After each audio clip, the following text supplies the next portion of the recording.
Hey y'all, hey y'all, hey y'all, hey, what's going on? This is Crystal Taylor. I am the owner of Fitness is Not a Game. I specialize in quick, effective weight loss for women over 40 and with 28 years of training under my belt, whether it's the military, academic, or corporate sectors.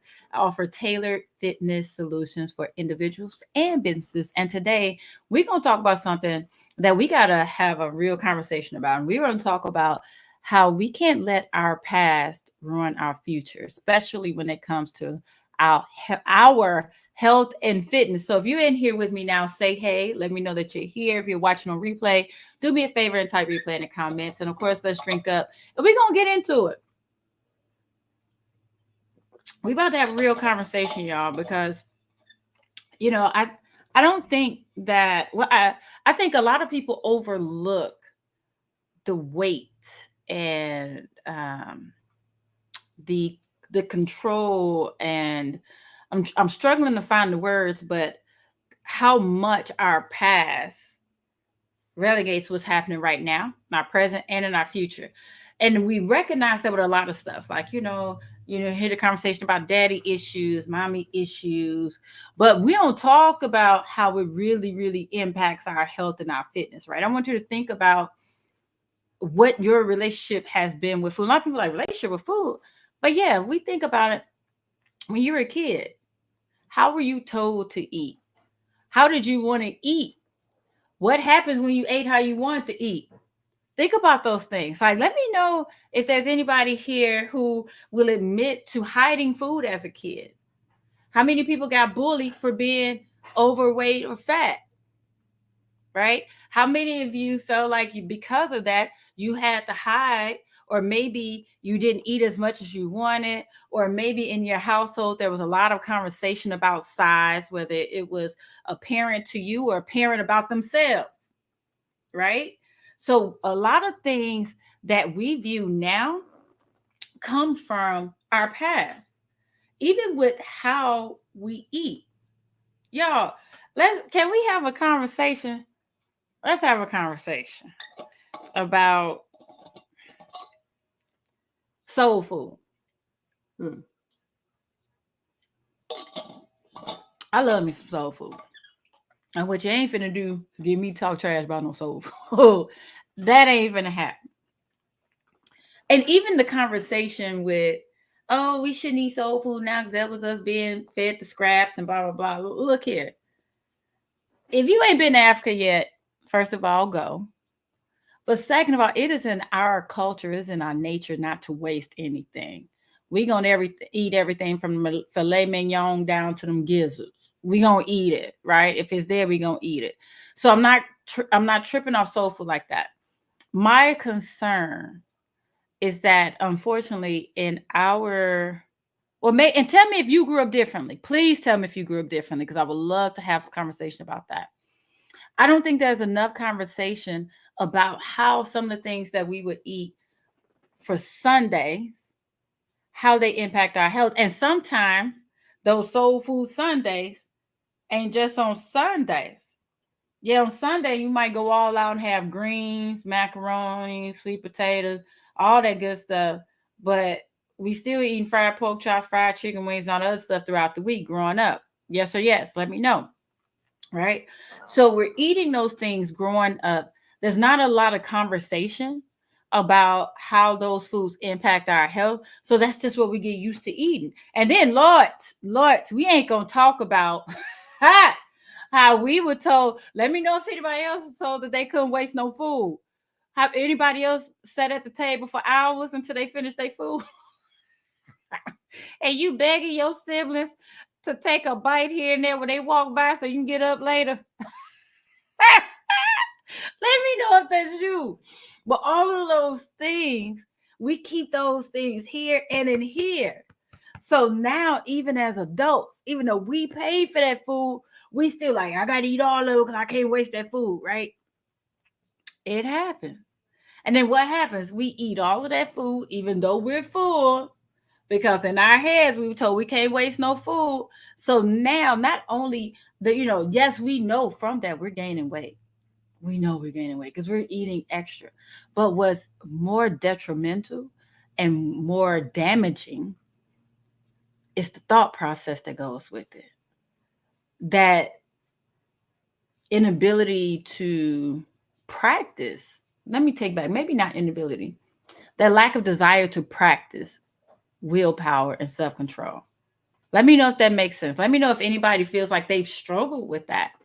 What are the things so I send my clients text messages throughout the day, every day. I text them a good 4 or 5 times. And this can be anything from reminders to drink the water, to tips on how to move, or even just healthy eating tips and all that stuff. So every once in a while, I like to task them or challenge them with leaving one bite of everything throughout the day. So no matter what you eat, and leave one bite of everything. So if you got 3 different things, you got your protein, starch, and your vegetable, leave one bite of all of those, right? And that's just because it's to test our willpower. What we do now is a result of how we were raised. Now, how does that also impact like our future, right? Unfortunately, when we do these things and we realize like, well, let me take that back. I don't like the word realize for what I'm about to say. When we feel as if we have no self-control and no willpower, you know how that impacts your psyche? Just saying those words. Let me know if any of you said that before, like, I don't have willpower. I don't have self-control. That's one of those limiting beliefs when it comes to our health and our fitness. I can't, or I did, or even I can't lose more than 10 pounds. I can't keep off 20 pounds. Let me know if any of you have ever felt those things. Because we get stuck into believing like these exacts, like it's so black and white, and it's not. First of all, it's not black and white because you're not black and white. Everybody is different. Everybody is different. So what works for you may or may not work for somebody else, and vice versa. So we have to figure out what is the solution for us. It's not that you don't have willpower. Maybe you just need a little more support. Maybe you need a little more encouragement. Maybe you need other options, right? Maybe you just need more tips and guidance. It's not that you don't have it. It's not that you can't. And even another one right now, folks will be like, oh, I've gained too much weight. I can't lose the weight. Let me know if anybody's felt that. Let me know if you felt any of that, where you're like, you know what? It's too far. It's too late. And I'm just going to be stuck with this. Because what I don't want anybody to feel is that it's too late for anything. Because as long as you're on this side of this green earth, it's never too late. There's still an opportunity. Every new day is an opportunity. But we sit there and we just keep thinking about what's happened before, and we tell ourselves that is our future. So let me ask y'all this. First of all, before we get into that, drink up, y'all. And for anybody who's just coming in now, hey, I'm Krista Taylor. And we're talking about not letting our past ruin our future, right? When it comes to our health and our fitness. And I frequently talk about this, and I'm going to bring this up now. I frequently share the stat that the average American adult will try 55 diets in their lifetime. 55. And I tell that stat frequently because it is mind-blowing to me. It blew my mind the first time I heard it, and it's still mind-blowing. But when we do the math, it's not difficult. It's not. If we just look at adulthood from 25 to 55, that's 30 years, 2 diets a year, which somebody's already tried more than 2 diets this year, that's well over 55. But what bothers me the most about that is that so many people, if they are fitting in that, whether if you're at 55 or you're at 25 or 15, for a lot of people, that beats you up here. That looks like 15, 25, 55, 60 failures, as opposed to giving yourself credit for trying that many times. And then when you feel that many failures, how many people felt that? You say, you know what? I can't no more. I can't do this no more. I'm not going to do well with it. So why even try? Why even try to make any change when I'm gonna get the same results? Right? We giving up on ourselves. But a lot of times it's really about that shift and how we look at it to say, you know what? This may not have worked. Do you realize it's really just a mindset shift, right? It's not. So don't tell me, I'm gonna say it. I'm gonna talk about it. Don't tell me that it runs in your family. We just all big boned. It runs in my family. Everybody in my family overweight. It's strictly genetic. What runs in the family are bad habits. Ain't big bones, big plates. Very different. Very different. You don't have to. You don't have to hold on to it just because that's what you see around you. No ma'am, no ham, no turkey. How fitting is that, right? But we can't, hey there, but we can't allow that to dictate our future. We cannot. There are still so many things that we can do. We got to be able to say, you know what, I can make a change because I'm me. I don't know about y'all. Y'all let me know if anybody else is motivated by what people tell you can't do. Tell me I can't do it. I'm going to take a picture and send it to you when I do. And for some people, that motivates, that's not a motivator. And for some of us, it is. And sometimes some therapists will say, well, that's not, hey, is that a healthy motivator? I don't know. But it works. But again, it's about your mindset, right? Do we allow people to tell us we can't? Or do we say, well, watch me? And I say that with your health because y'all, can I tell y'all a quick story? And somebody may have heard, but I'm going to tell it. So about 20, I don't know, how old am I now? That's a shame. I always forget my age. It had to be a little bit over 20 years ago. I was in my 20s. I know that.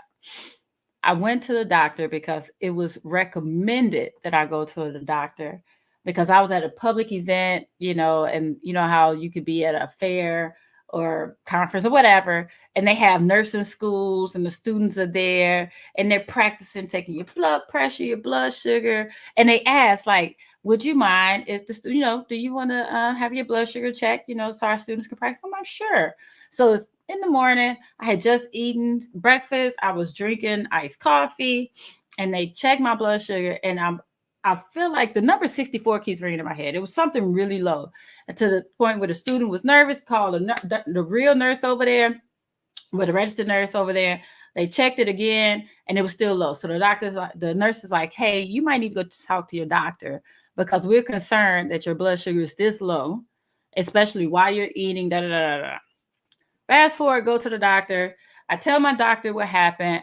The doctor tests me, and especially because of my family medical history, my sister, my mom, my grandma, like it's just it runs through my family. Hear my words.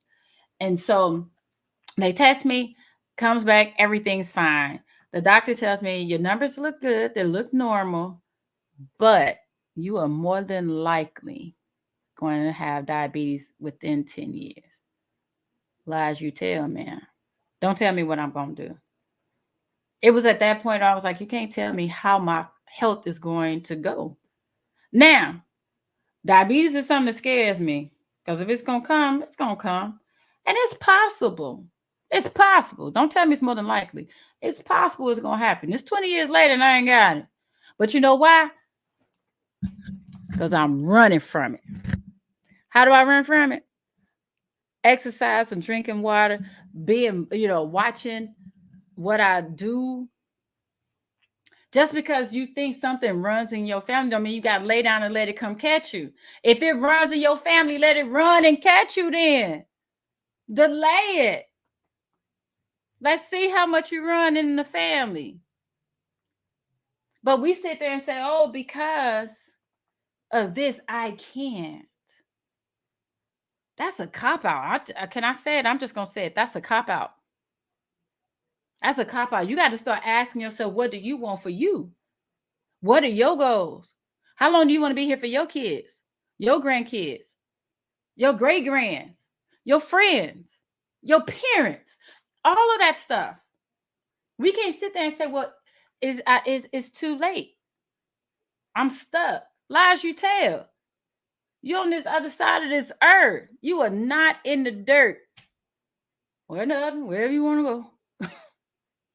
You ain't there. So it's not. It's not too late, and we can't keep making these excuses. We can't. That's the easy way out. But guess what? That's still hard. Folks say, well, it's hard exercising daily. It's hard when your clothes don't fit. It's hard making healthier food decisions. It's hard when your knees are hurting you trying to go up and down the stairs. It's going to be something hard. Every day is a hard decision. You just got to decide which hard is going to work for you. And it's the thing, like, we can't keep putting it off. If you don't do it today, when you going to do it? What, you waiting for Monday? You waiting for a new month, a new year, a new birthday? Why? Like, for real, why? Somebody tell me why. It's like they say, the best time to plant a tree was 20 years ago. The second best time is today. Because the more you keep procrastinating, the more you keep waiting, the longer it's going to take for you to feel that pride. You start today, a year from now, that's your year. You ain't got to wait for January 1. That's still a year. That's still your year. And I'm trying not to just keep rain. Let me know if this makes sense to anybody. Let me know if somebody needed to hear this message. Because my fear, no, it ain't my fear. I'm going to acknowledge what it is. It bothers me that we allow too many excuses to keep us away from what we know we need to be doing. Like, if you don't take care of your health, what else you got? Without your health, you can't enjoy anything else. And that's facts. Not your money, not your boo thing, not your kids, not your friends, not your day drinking. You can't enjoy none of that without your health. And it doesn't take a lot to just be healthy. Y'all, let's have a quick talk and I'm going to try to let y'all go. There's a difference between your health and being skinny. Being healthy ain't hard. Being healthy is just making routine and habits. That's it. Now, what's hard is when you try to be skinny. If you ain't already skinny, that's very different. That's very difficult. It's not hard. It's not hard to drink water. It's not hard to exercise for 30 minutes a day. It's not hard to eat a vegetable. That ain't hard. That's just healthy habits. It's not hard to go to sleep. We like sleeping. And that's on. As adults, we be fighting for naps now. But what can be hard is trying to lose 100 pounds in a month. What can be hard is trying to force your body to shrink down to a size. There's a difference between skinny and healthy. It is. Let's see. Nestor says the doctors say you are going to get it because the mass majority are addicted to sugar, fat, and salt and refuse to change their habits. I'm 57 and still don't have diabetes. Close, but still don't. Good luck and people listening. My brother is 330 pounds and still won't do it for his beautiful children. Me, I need to live for my wife and son, and me too. Come on, Nestor. Like, facts. A lot of that. I'm trying to remember exactly how it was stated, but my husband was telling me that he was talking to a nurse at the gym one day, and he said that patients don't fear death. they fear it's I think it's the inconvenience or something like that. Because they talk about the diabetes stuff. You could tell people all the time, you might die, you might die. And they be like, oh, if I'm dead, I'm dead. But sometimes, and not everybody dead either, that risk of having the inconvenience of losing a limb or losing their eyesight, that may, that's a shame, it may get people to just do simple things.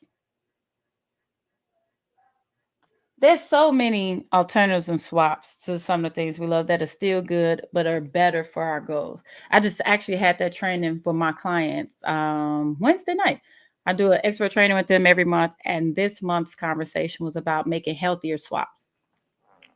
But we've trained our palates to like what we like. We've trained our palates to want sweet stuff. We've trained our palates to want salty. We've trained our palates to want cheesy and creamy. We could train our palates to do the opposite. It's not impossible. It's not impossible. But a lot of times you do just need help, guidance, support, because they go a long way. They go a long way, especially, here I am, 40, 46, Nestle's 57. We've been living out how we live for a long time, right?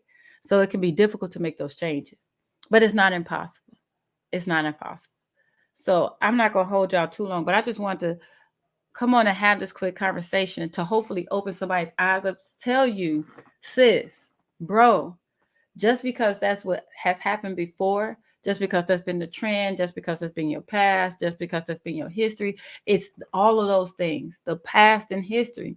That does not mean that you can't make the change that you want and that you need for yourself.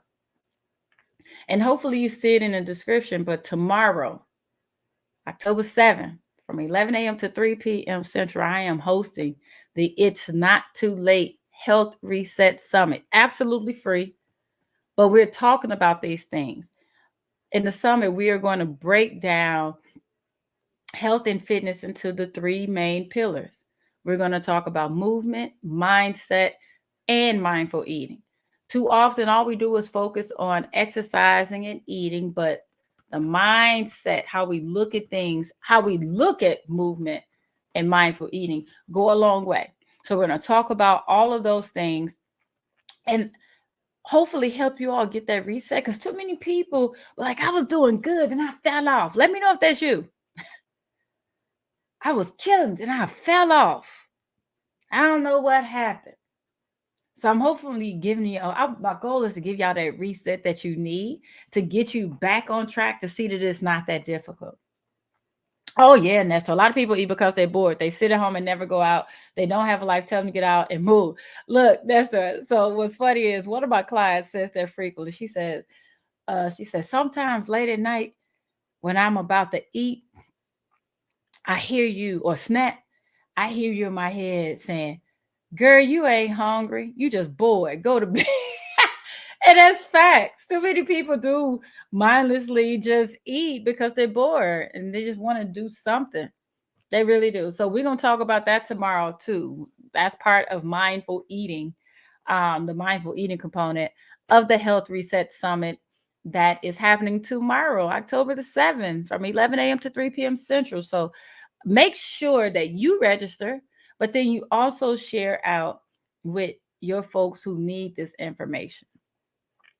Because y'all, we got to make sure we're taking care of ourselves. Nobody else is going to take care of your body but you. It's your responsibility. It's your responsibility. And like Nestor and like me, we should want to be here longer for our peoples. And plus, I want to enjoy being here. I'm not finna sit there and just eat whatever I want to now. Don't exercise. Pick a struggle. Look here. Let me say that real quick. Pick a struggle. If you don't want to exercise, at least watch what you're gonna eat. If you don't want to watch what you eat, then at least exercise. You can't pick both struggles. Anywho, like I was saying, I don't want to just be here. I want to enjoy being here. I want to enjoy my friends, enjoy my family, enjoy my days, enjoy my life, travel, all that good stuff. I don't want to spend all that time in doctor's offices and hospitals. Cut it out. All right. But I'm about to let y'all go for real. Y'all have an amazing day. Again, y'all, I am Crystal Taylor, the owner of Fitness is Not a Game. I specialize in quick, effective workouts and weight loss for women over 40. And I have over 28 years of training experience in the military, academic, and corporate sectors.